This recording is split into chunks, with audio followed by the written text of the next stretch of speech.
Wired Axcess. We'll do it live. Wired Axcess. Do it live. Wired Axcess. We'll do it live. Wired Axcess. Welcome to Wired Axcess, where I'm your host, DJ K-Dub Omaha. We're greatly brought to you by Hurrdat Sports Production. We appreciate Chris Gorman for joining our last episode of Season 3. Here we go, starting Season 4. What I thought was, why not better bring in a organization that I have joined here 2 years ago, thanks to Hurrdat Sports. I got the owner of the Omaha Beef. That's right, the Omaha Beef that is still around for anybody that questions. This is a team that's been to 5 consecutive championships, looking for their 6th. We have the owner, Ricky Bertz. Ricky, welcome to the show. Hey, Kendall, thanks for having me on board here. And, I got to give some congrats to Chris, and Bill. Not congrats, I'll say props. Those guys have been incredible partners for us at the Omaha Beef, and glad to come on down here to Hurrdat and chat a little bit more about what we're going to talk about today. Well, and of course, we also have the Hurrdat Sports Bar out in La Vista, where for the away games for the Omaha Beef, I'll be there hosting those, so you can come down and watch it, especially with the new league YouTube going on, the NAL Network. Yeah. Network.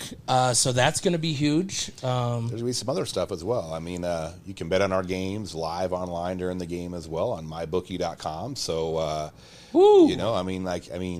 I'll be a little selfish or biased here. They just came out with the odds favorite to win the championship, and I'm not upset that they have us as the odds favorite, so we got to finish there. But no, so not only be able to watch the games on the NL Network, there'll be some fun interactive stuff for what people want to do there as well. Maybe put a couple bucks here or there.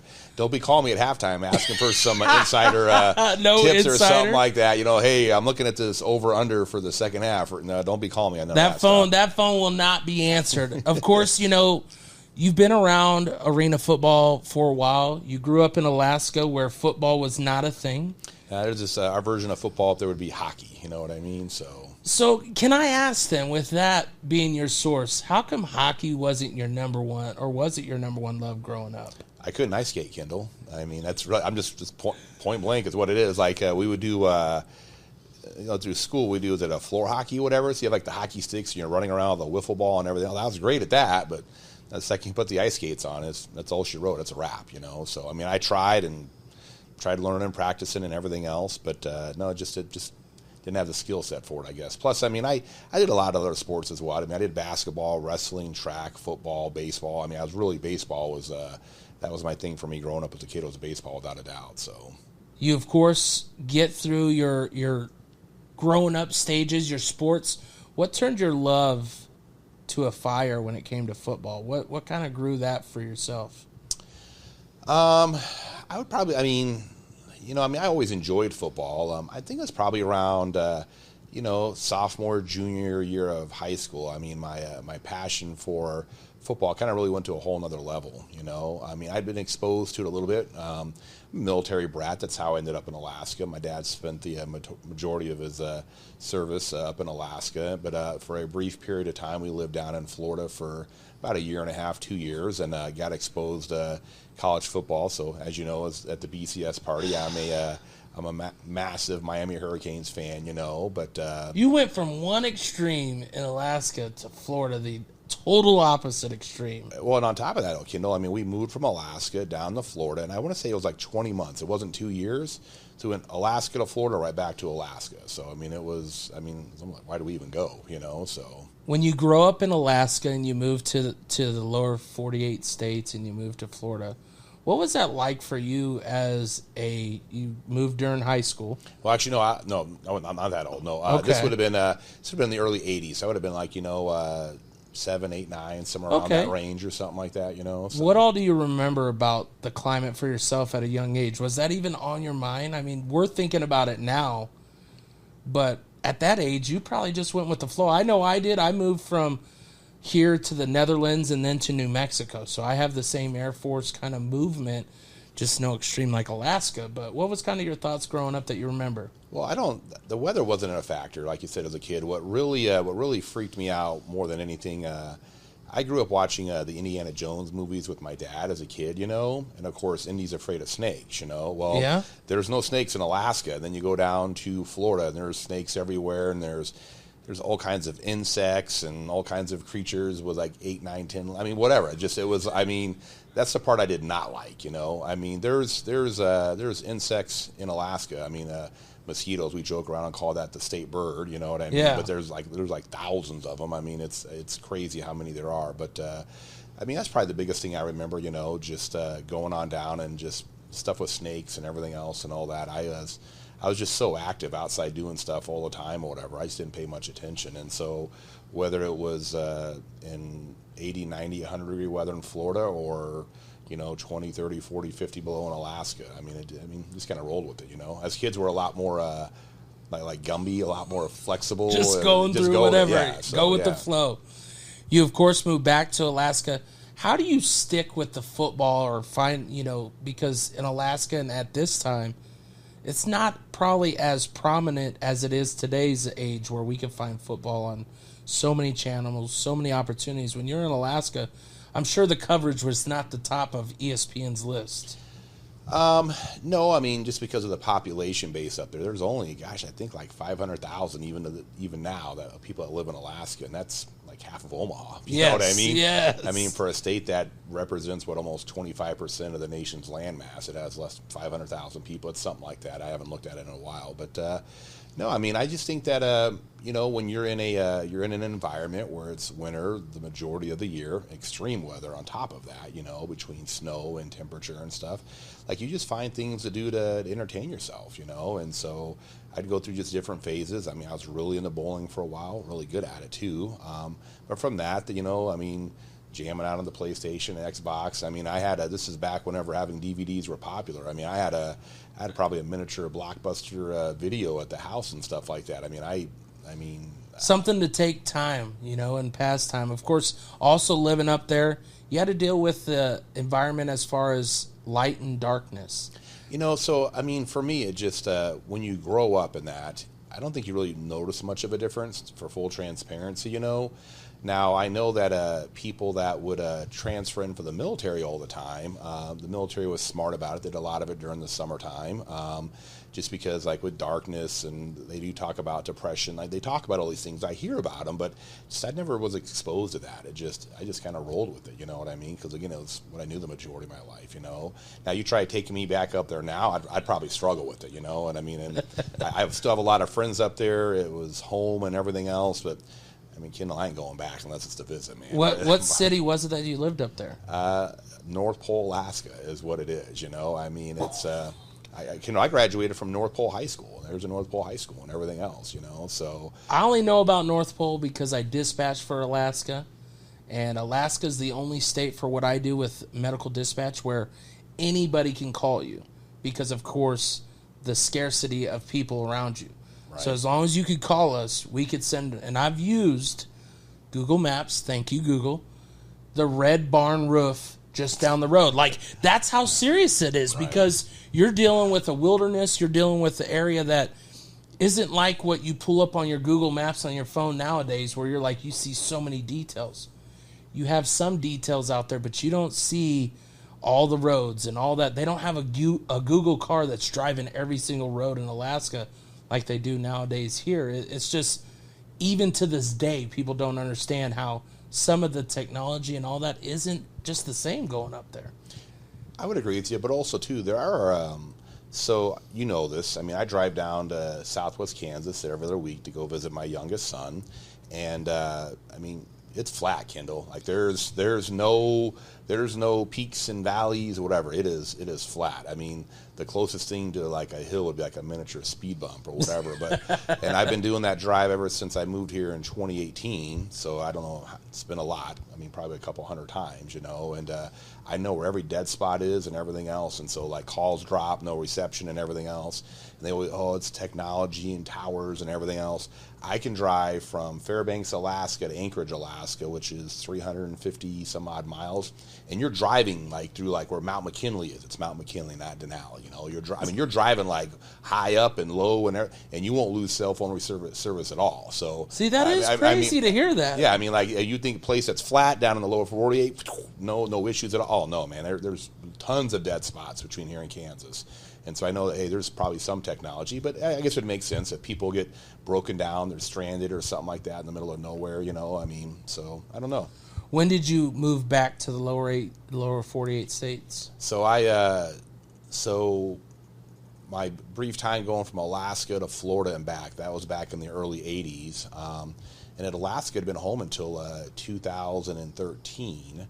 Whenever I moved from Alaska down to Kansas for just a brief period of time, for a couple of years, went down there, started a team, got back into the industry and everything else. And so, yeah, that'd been home from, I mean, Kendall, I would say, I'm older than I look, I guess, you know. I guess you are. You said your age. I'm not going to say it, but you said it on the great podcast that you allowed me to do for your business for the Omaha Beef. And you caught me by surprise. Let me just say that. I did not expect you to be your age. You look a lot younger than what the age number says. I don't know if that's good, or I think it's a good thing. I hope, but you know, until my mid 30s, I had spent my entire life in Alaska, minus maybe 2 years. You know, so that was home. And what'd you do up in Alaska those early years until you moved down here to get a team in Southwest Kansas? I worked. I was involved in the plumbing and heating industry. I got a job working for a mechanical contractor on the military base up there. I transitioned that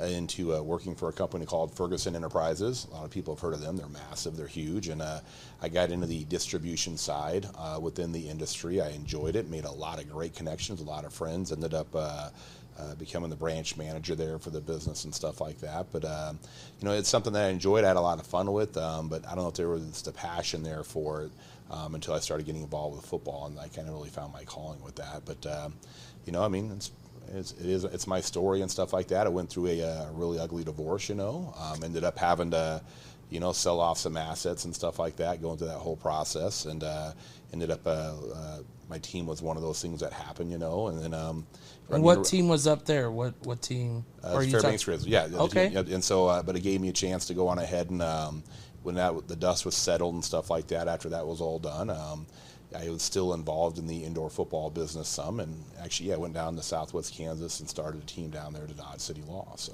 what did you learn, or what was those early stages in Fairbanks when it came to arena football? That, you know, I mean, it was look. I mean, there's a lot of pluses and minuses that I took out of it. I mean, I could be wrong, but I truly believe, I mean, Kendall, you've got some other businesses. I mean, we talked about Hurrdat with Bill and everybody else here at the staff. You know, I'm a firm believer that, you know, 70% of what would make Hurrdat successful would make you successful in your businesses and mine, even if it was Ferguson or even football. I believe 70% of those things are going to be the same. Learning what that 30% difference is critical to know. And just really how I got involved in indoor football, it was never part of the plan of how I got involved. I got involved just to be a part owner.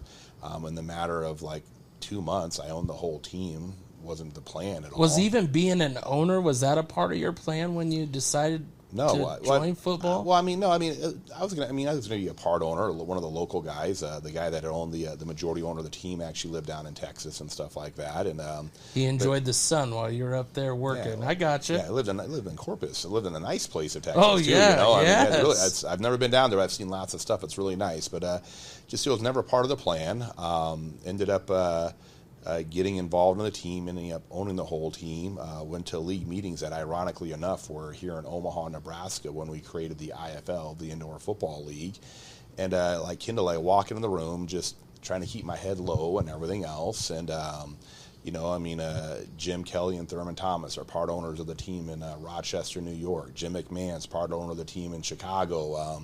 They had us seated by divisions, you know. They had us seated by divisions, and there was a team in Billings, Montana, the Billings Outlaws, owned by a guy named Mike Parnell. You don't know Mike, you know, but you know the company that he founded and was part of, that's Oakley, you know. And so, okay. I mean, so I'm in a room with all these people, and I'm like, I'm this little peon guy from Alaska, and I'm surrounded by all these people that are involved in all these different businesses and everything else. And I believe that first year, I think we had 28 teams, if I'm not mistaken, that first year. And so I just but like in normal business, I surrounded myself with people that I trusted, people that knew stuff that I didn't know, tried my best to ask questions, absorb information, and really try to learn at an accelerated rate. And, we did a lot of great things my first year. We had a lot of firsts, won a lot of awards, but my very first year I was voted Executive of the Year, and that's voted on by all the other team owners. So I'm in this industry that I'm still fairly new at, with people that are, worth hundreds of millions of dollars, people that are former, Jake Reed owned one of the teams, I think it was in Frisco, one of the wide receivers from the Vikings. But just Mike Kofer, the kicker. You're a 49ers fan. Yes, I just saw that. Yeah. Mike Kofer was involved in stuff like that as well. And he knew I was a Rams fan. He always told me about, we liked playing them because we never lost and everything else. And he had all these rings and stuff like that, But no, I think after that first year, I was like, I think I've kind of really found something here. You know what I mean? Just some personal things didn't work out in my personal life, and just some other stuff with situations and dynamics of partners and staff members and stuff like that. But ended up having to sell the team, going through all that stuff. But I really tried to take all the stuff I learned out of that and really apply it, on the next couple stops that I made. But it gave me a chance to start my life over in Kansas is what it did. So you look at the price that you had to pay in Fairbanks. What would be just an idea for people to understand? Because you see it now where people think, oh, I can just go start a team. I can start a team. Back then, what was like a price tag back then for a team, would you say? Oh, like cost interest-wise and stuff? Oh, man, gosh, probably, $750,000 probably, somewhere around there is what it was. So $750,000. Make sure you lock that in. Because those numbers are just things that I don't think people realize what it takes to put a product that can be successful on the field. They see all this limelight of what NFL players make. They see all this limelight of what people can make, but they don't understand what it takes to make those things in due time. Now, obviously, we're talking NFL compared to arena, but you're at one of the peaks of the arena now with the Omaha Beef. Longest tenured. Omaha Beef has been around the longest out of all arena football teams. You, of course, have brought a lot of things that you've learned from Fairbanks, and then you go down to southwest Kansas. You start down there. What is your transition from one to the other, from Fairbanks to Kansas, and why did you choose Kansas for your second stop? Well, I was looking at, there's just a lot of business factors to consider, population, market size, disposable income, acceptance, or arena that's going to work with you. There were just a lot of different factors and what went into those decisions. And, I'd just say, like with the Southwest Kansas, they still have a team down there today, the Southwest Kansas Storm. They have a great ownership group down there, but there's just nothing that goes on down there. And that was really, I was just like, hey, what are the competing factors going to be? You know what I mean? And so like here in Omaha, you got CWS, you got volleyball, you got college. There's all these things you got to do. And I think if somebody started a team, we're talking about Omaha, getting off track here. I apologize. No, you're good. You're good. There was just a lot of just things I knew based upon my experience. But Kendall, I asked a lot of other people as well. Like, hey, what about this and what about that? Because, like Kendall, I don't know it all, and I know that I don't know it all. And to be honest, I don't have time for the stuff that I do know. But what I do know is that if I've got questions on stuff, I feel like I have a good network or a good Rolodex or book of people that I can call to help me get the answers on, And so, it was a process that probably took a year and a half, maybe a little bit longer to kind of go through all that, And cause it's just not something you just slip on into. Cause you're talking real money, real commitments, real overhead expense, real financial capital investment. It's not something that you just. This isn't like a fantasy football team or something like that. So this isn't the one where you meet with the boys at B-Dubs and pick your teams. Sometimes you wish it was. It'd be a whole lot easier, but no, it is not. So it is not. So you get that team going down there. You have things starting ahead, and in a direction that you feel can be successful. What do you think was probably the hardest part about having a team down there for you? I'd say the hardest part, and it was probably one of my biggest life lessons of that. There's a difference of an employee versus somebody that's a partner. And I had some people involved working with me that I trusted emphatically. Kendall, you and I work together a lot. I'm a very I'm a very trusting person even now, but I was even more loose with that, and so, yeah, my biggest lessons were that just because somebody's a good employee doesn't make him a good partner, and so, because there were a lot of issues that came about with some people that I brought on board with that team, and so much so that it got to the situation of it's going to be me that buys them out or they're going to buy me out, because this is just not going to continue to work together, because there were just certain things that were going on that were just nobody would tolerate in business. So, well, and it's funny that you say this, because of course I'm going on 10 years of a lawn service, which I started with $1,000 mower. I didn't have all this equipment, but before I started the company, I was talking with someone else that was in the lawn service, and he was looking to start his own company. And I was like, well, let's work together. And my work ethic. If someone says, let's go work, I'm going to go work. I had someone go, and it was, the original name was TJ and K. So I'm not even first. I'm at the end. I want to learn. I want to grow. But I also was very straightforward with it as far as, this is what I want to do for life. I don't want to do, this is after I work. A lot of people, that's how they do a business like a lawn service.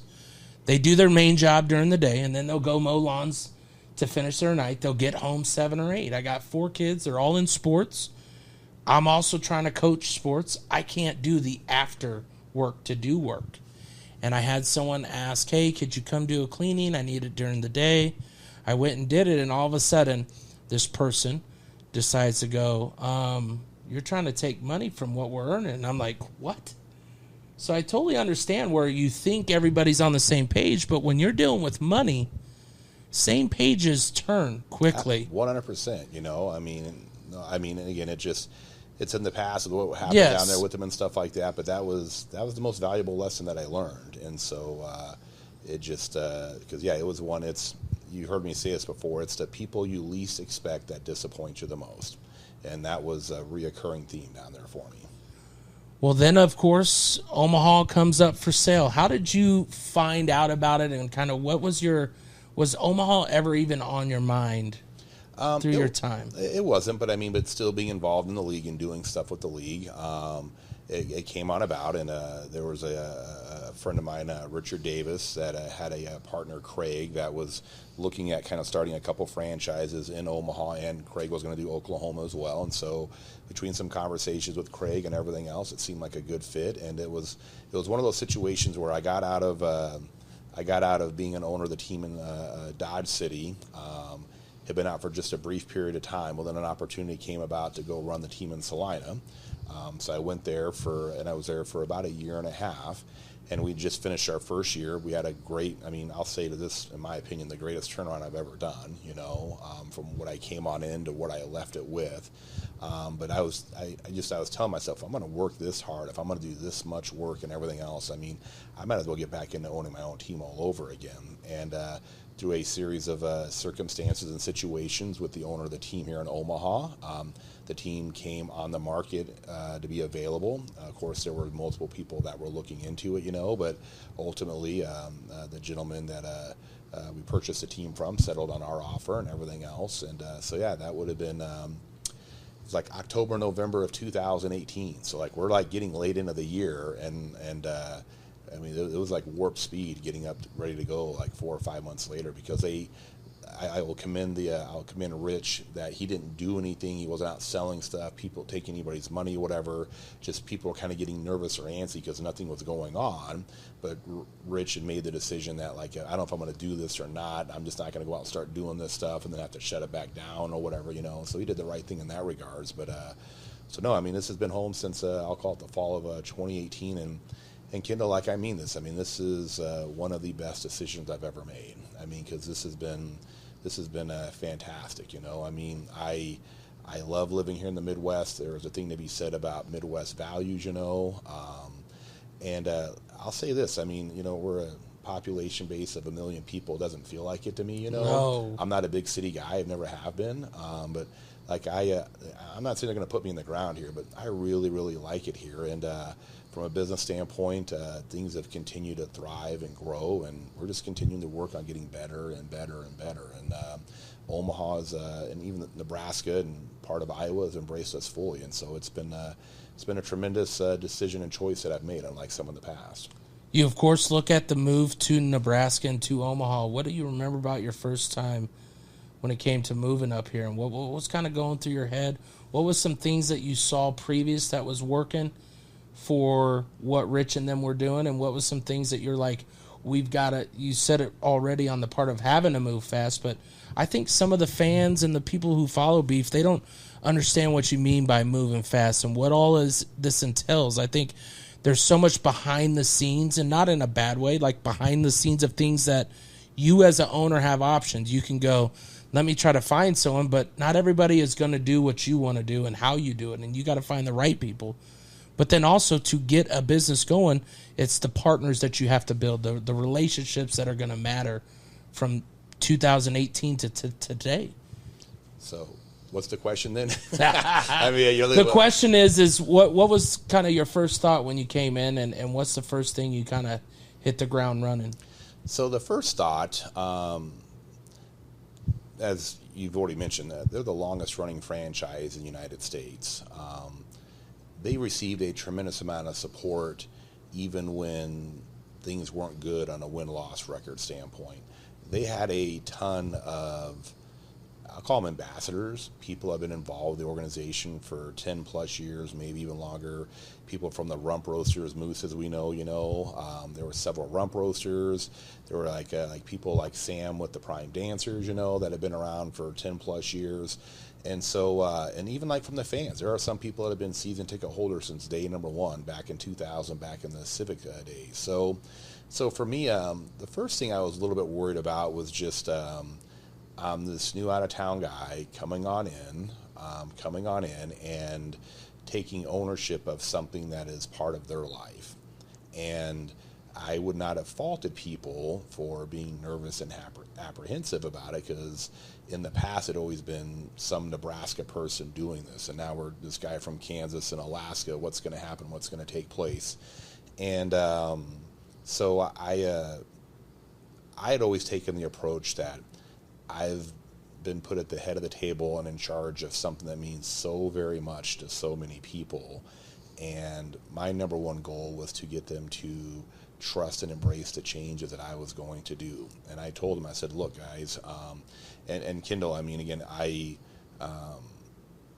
the bar had been set low in several different areas or whatever, and so I just knew that if I did just a little bit of what I'm capable of doing, that little bit of a positive change is just going to go over like gangbusters here, Yeah. And so, I mean, I still remember to this day at the press conference that we had announcing me being there, and a lot of people, what about this and what about that and what about that? And Kendall, it's not about winning, I mean, don't get me wrong, winning solves a lot of problems. But I told the fans, I said, guys, look, all I'm going to ask you is just look at my track record, look at my history. Up to that point, the worst I'd ever done was 8-4, and that would have been better than some of the years they had here. I said, guys, I've made the playoffs every year but once. I said, it's not going to be about, I said, just trust me, winning football is going to happen here. I think they were 2-10 the year I purchased the team. I said, guys, we're going to win. Don't worry about that. But how we win and what we're going to do about not only on the field but off the field, that's what's going to separate us, and I believe is going to give you a certain sense of pride that you've never had with this organization before. I said, I can't go into all the details. I don't have a lot of time, but I said, but guys, just trust me. Just trust me, And so that first year, man, for probably 2/3 of the season, we were the number one ranked team in the league. We ended up losing a couple tough games late in the year, but still made the playoffs, lost in the conference championship game to the team that I had helped build in Salina and stuff like that. That was kind of a rough one, and hard to chew. Yeah. I went down there, we were on the road and everything else, and fans giving me the business of, you shouldn't have left or whatever, And anyway, so then we rolled into 2020. I mean, we had a great year, made the playoffs and everything else. Things are starting to kind of build up momentum and grow off the football field. Kendall, I have an incredible team of people, and I mean, some are still with me to this day. People like Jeff that, Alex has done a lot of stuff, Todd Walkenhorse, that team has grown, but some of those people, even back from that first year, they saw what was going on, I mean, like Jeff, I love Jeff to death. We've gotten into so many arguments of, you can't do it this way or that way or that way, and I'm like, well, you write the checks, so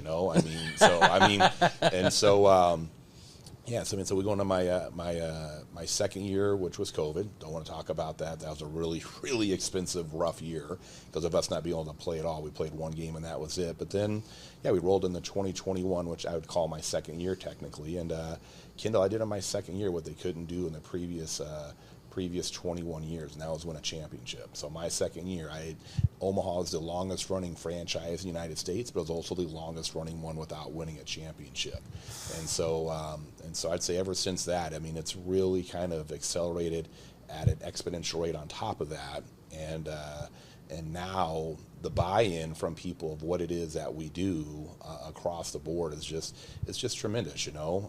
Like I said, it's I don't know when my time's going to come to an end here. I mean, nobody lives forever. I love what I'm doing and stuff, but I take a lot of pride knowing that when it does come to an end, I really feel like I'm going to leave it in a better place whenever I got it.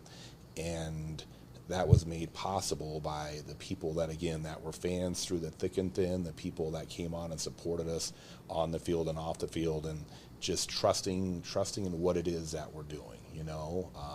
I've made some decisions that most people wouldn't make that would probably get scrutinized and blown up for by those same people, but they're like, this is Ricky. He knows what he's doing. We might not understand. We don't have all the information or whatever, but he's never steered us wrong. We will always get to where we're going to go and stuff like that. And so I'll tell all the fans and the people out there, hey, thanks for trusting me, and thanks for, helping me be the steward of something that they care a lot about. Because what people do go to the games, and this is generational, man. People, adults took their kids to the games, and now their kids have grown up and they've had grandkids, so you have grandma, mom and dad, aka the son, the grandkids going and all that, and it continues to grow, and it's something that I take the tremendous amount of success and happiness and enjoyment from, especially this time of year when it's really, really stressful getting ready before the first game starts. But those are the kind of things that I think push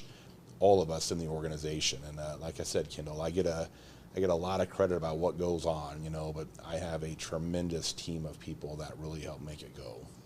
When you look back these past 6 years, of course, the success and the stuff that's going good, what do you think is a reason why when people do bring up the Omaha Beef, some people still don't know that they're still around? What do you think is the biggest thing? Because I mean, of course, I've been around it, so I see the promotion. I see the constant pushing out stuff to hopefully get it.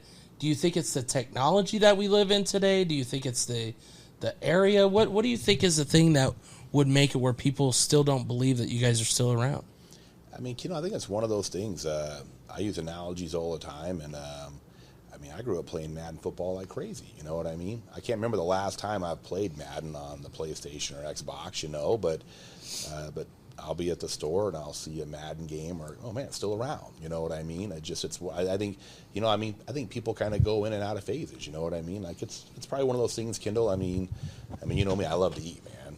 I eat like 5, 6, 7 times a day. I love to eat, and I kind of go through phases where, hey, this is my go-to or whatever, and then kind of goes out of it, then it comes back in for a while and it goes back out. I don't know what the answer is to that. I really don't know, because I think if people came and they never got tired of it, dude, we'd have like 100,000 people as long as we've been around. We have 100,000 fans at the game.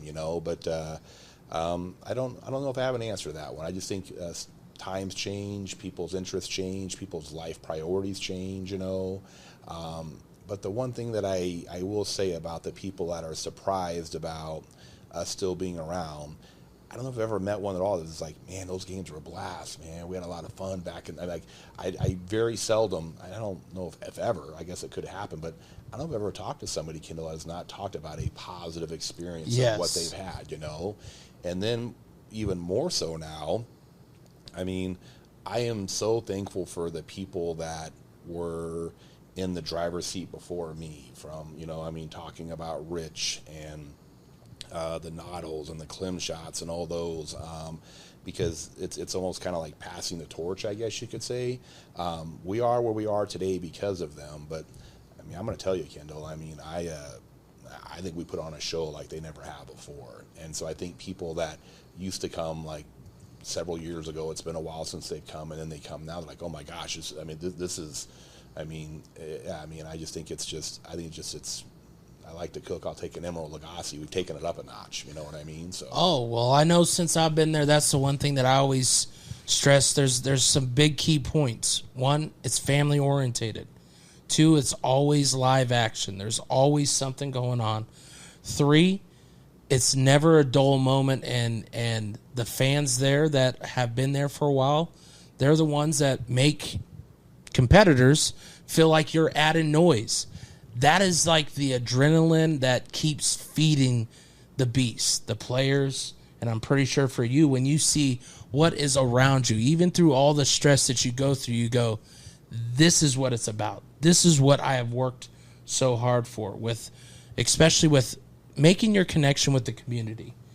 You know, that's the one thing that I really love about what you guys do with the Omaha Beef. You are very community-based. You understand how important it is in the Omaha metro area, not just Omaha. You're looking at the smaller cities, especially the Papillion, the Ralston, especially being in at the Liberty Federal Credit Union, right? Liberty First. Just stick with Slaughterhouse, buddy. All right. I stay with Slaughterhouse. That's why I do. That's why I do. But you know, you're very connected to this community. When you look across the thing of all the things that you get to do with the community, what's some of the things that you really cherish and you take a lot of pride in? You know, I mean, Kendall, I'll go back just a little bit. It all starts in the way that my family raised me. And I was the rebellious one, not to get up and go do this and go do that and give back and do stuff growing up as a kid. But it was ingrained for me whenever I was very, very little, very, very young, as far as, and to this day, my parents are some of my biggest heroes, taught me so much about character and values and things like that. And I'm sure there was times they were ready to kind of bury me in the backyard, you know, because I was a little bit of a rebel on that regards. But so that's where it all starts. And for me, Kendall, it's a business, but this team is able to be around because it gets so much support from the community. And so it's an expectation of me and everybody affiliated with the organization, from staff to coaches to players. I mean, the rump roasters are incredible to us, so are the prime dancers. We will give back and support the community that supports us, that allows people to go pursue their dreams or do something that they love. And like Kendall, I mean, it's very stressful right now, but I love what I do. You know, I mean, sometimes it's got more love than less. And whenever you win, it's at all-time high, you know. When you don't, it's a little bit down. But so for me, it's not even about, I mean, Kendall, whenever I can go out into the stands and I see people coming together from a family environment and doing stuff together as a family, I think that's part of my personal belief of some of the issues with things today. We don't do stuff together as families, to be quite honest. So I have an environment for that. Or, we're talking about like the Sammy Strong event coming up, you know, with the polar plunge and everything else taking place. Being able to do new and unique things where you think outside the box to where you can have a positive impact. I mean, we could literally sit here and talk for about 10, 12 hours straight about just all those little things. Because for me, it's the big things, but it's the little things as well. You know, I mean, kids being able to come on up to the players and looking up to them like as role models and everything else. And we have just so many things that we do, Kendall, that that's a question that I could just go 50 million different ways on. But I take so much pride and satisfaction that, I probably make bad business decisions at times because we are so motivated to do that in that regard. And what's odd enough, because we do that so much, it comes back around the business side even more. Well, then we do even more, and it becomes this big old circle is what it does. What's the Lion King, the circle of life, but it's circle of six. I mean, that circle just gets bigger and bigger, and we have a tremendous amount of people that are on board with that, both not only within the organization, outside the organization, from our fans and our partners that just I mean, look, man, we're just trying to make this world and this place better than it was the day we woke up, and there's just many different ways we can do that, and we have a lot of people on board with that as well with us. Well, I like that you say that, because you also brought up the whole family environment. When you think of, I mean, you know, your own family, and you think of trying to go to an NFL game, you add up the cost of everything: travel, tickets, food, gear. You know, you got to swag out kids anytime they come. 100%. And you think of that price tag, and you talk about to the community about how important it is for them to understand the price tag to bring a family to a game. It's night and day difference. There's no comparison as far as you can't say a comparison as far as in real life what it could be. You could say money-wise, right? You know, but I think that's something that people have to understand about the Omaha Beef is how you guys make it affordable for families to stay together. You know, I mean, look, it's nothing against any other team, league, or whatever, how high of a level. I mean, but since you use the NFL, I'll just kind of use that as, I'll just run with that one. I mean, I believe people can come and do with us for an entire full season what it would cost for them to do that experience one time. And it's not I mean, and it's not that those are bad experiences or whatever, you know. I mean, that might be a family's desire or goal to, hey, we want to go to this one game and boom, you know. Yeah. I think where our success comes in is that I think maybe families assess what value is to them. And value is going to vary from individual to family, whatever. And I believe a lot of families are like, hey, you know, I mean, yeah, we could go do this one thing, or we could do this, and man, we got X number of games, we got this, we got that. And that just has a greater value for them. Neither one's wrong in that scenario. Correct. I mean, neither one is wrong, but for us, I mean, I think that, you know, our business model on family affordable entertainment, I mean, we really focus on that, and I think we really drive down on that. And Kendall, like, I'll tell you, like, even within the industry, I mean, I take a tremendous amount of pride that our ticket prices are, and oftentimes, half of what they are for other teams, you know. And so, I mean, you've been to our games, Kendall. Our games sell out. Normally when stuff sells out, people raise prices is what they do. It's business. It's this. It's supply and demand and everything else. We don't operate that, Kendall. We don't operate that way. And that's just, is it the right thing? I don't know. But to me, it feels like it's the right thing, and that's what we're going to continue to do. You keep pushing that family stuff. You, of course, got your big season coming up. You guys have been in the past 5 championship games, winning 3 of those, which, like you said, the longest tenured team that didn't have a championship. The goal doesn't change, just some of the standards. What's the biggest thing that you think in these past 5 years as you've grown for yourself that you've consistently moved the bar forward every year for yourself? For the team and for your personal. You know, I mean, I can say this with a lot of confidence, that you hear this in every sport, every profession, every level, that when people are successful, they're on the top, they get complacent, they get lackadaisical, they maybe cut corners, they're maybe not as committed, they don't work as hard, and I mean, Kendall, that's not us. I mean, that is not us. And so the amount of work and energy and effort we put in whenever we are winning, we've never taken a step back. And I mean, hats off to the team that beat us this last year and everything else.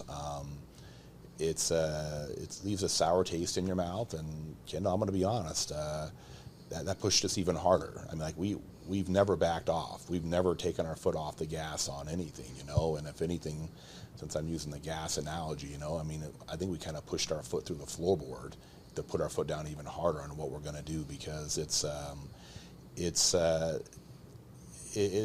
it's a testament to when I say team, I'm talking the entire organization, not just the football, whatever. I mean, we're different. We're not for everybody, you know. We are in an environment where we are constantly pushing one another. We are constantly, whenever your largest growth comes whenever you're uncomfortable or you're put in a situation that you've never done before. And we will continue as an organization. It's in our culture. It's in our DNA. We've had people come and go within the business because it just didn't fit their DNA. But we are of a culture and a DNA where we are constantly pushing to get better and better and better, and not take our foot off. And so, I mean, we're a machine. I mean, we're an animal. We're a dynasty. I mean, and we're not going to have any lapses. I mean, I refuse. I mean, that will not happen. That will not happen. I've had to make some, and you've been around, Kendall. I've had to make some incredibly eye-opening decisions that most people would never in a million years dream of doing. And but I'm not afraid to make those decisions when I have the conviction and the belief that I know it's the right decision to make. I will always put that culture and protecting that environment, that mindset, at the forefront of everything that we do.